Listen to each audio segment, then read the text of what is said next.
पृथ्वी पर जीवन के विकास के बाद मानव जीवन ही सबसे उन्नत और विकसित जीव माना जाता है और आज के मानव प्रजाति यानी ह्यूमन स्पीसीज को होमो सेपियंस बोला जाता है। हाल ही में मानव विज्ञान के लिए दो अहम खोज हुई हैं। एक और जहां इजराइल में नई ह्यूमन स्पीसीज की हड्डियां मिली हैं, तो वहीं चाइना में मिली खोपड़ी भी नई मानव प्रजाति की है, जिसको ड्रैगन मैन भी कहा जा रहा है। तो चलिए पहले शॉर्ट में इजराइल में खोजे गए ह्यूमन स्पीसीज के बारे में जानते हैं, फिर चाइना में खोजे गए ड्रैगन मैन के बारे में भी डिटेल्स में जानेंगे। इजराइल के रामला शहर में इंसानों के एक रहस्यमयी और अनजान पूर्वज के अवशेष मिले हैं।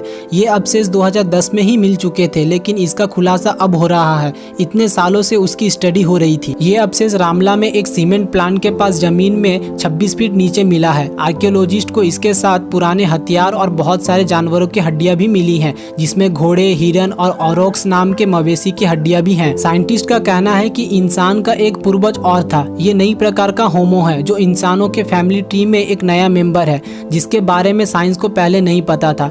इसके अवशेष की कार्बन डेटिंग से पता चलता है कि ये 1,20,000 से 1,40,000 साल पुराना है। साइंटिस्ट का कहना है कि ये बहुत हद तक निएंडरथल से मिलते जुलते हैं, खास तौर पे उनके दांत और जबड़े। लेकिन रहस्य वाली बात यह है कि आधुनिक इंसान की तरह इस नई होमो की खोपड़ी अलग थी।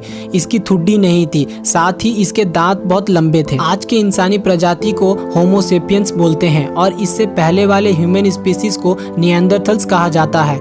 आपने मूवी में देखा होगा कि गुफा में लोग रहते थे, तो वो लोग काफी हद तक निएंडरथल्स ही होते थे। इजराइल में जो नई ह्यूमन स्पीसीज मिली हैं, उस पर रिसर्च जारी है और ये पता लगाया जा रहा है कि इनका खात्मा कैसे हुआ होगा, क्योंकि आमतौर पे ज्यादातर प्लेस्टोसीन समूह के इंसानी पूर्वज अफ्रीकन पूर्वजों से हार गए थे। इसके बाद पूरी दुनिया में इंसानों के अफ्रीकी पूर्वजों का राज था और ये बात करीब 70 से 80 हजार साल पहले की है। अब बात करते हैं चाइना में मिले ड्रैगन मैन की। चाइना में मिले इंसानी खोपड़ी को 1930 में हीलोंगजियांग में खोजा गया था, लेकिन जापानी सोल्जर से बचाने के लिए इसे एक कुएं में छिपा दिया गया था, जहां वो 85 साल तक दबी रही। बाद में इसे निकालकर साल 2018 में जियो यूनिवर्सिटी के प्रोफेसर जी क्यूंग को सौंपा गया। इस खोपड़ी का नाम लोंगजियांग से लिया गया है, जिसका मतलब होता है ड्रैगन रिवर। फिर वहीं से इसे ड्रैगन मैन बोला गया।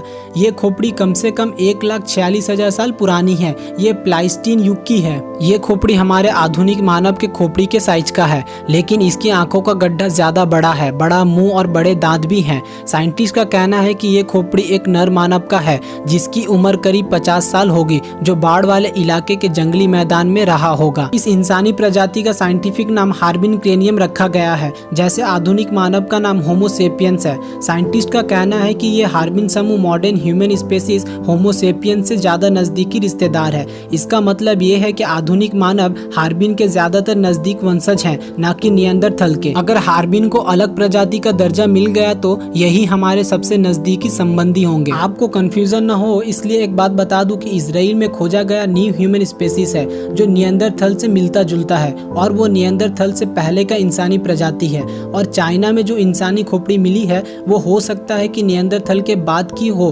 क्योंकि अभी तक हम अपने से ज्यादा नजदीकी निएंडरथल प्रजाति को मानते रहे हैं। लेकिन हार्बिन की खोज से पता चलता है कि ये निएंडरथल से ज्यादा हमारे नजदीकी है। अगर इसे दर्जा मिल गया तो निएंडरथल के बाद हार्बिन क्रेनियम, उसके बाद होमो सेपियंस होगा। तो दोस्तों, ये छोटी सी इन्फॉर्मेशन आपको कैसी लगी कमेंट्स करके जरूर बताएं। तो दोस्तों, वीडियो अच्छी हो या ना हो ये अलग बात है, मगर आप लाइक ना करें ये गलत बात है। तो वीडियो को लाइक और चैनल को सब्सक्राइब कर लें, ताकि आपको नोटिफिकेशन और मुझे मोटिवेशन मिलती रहे।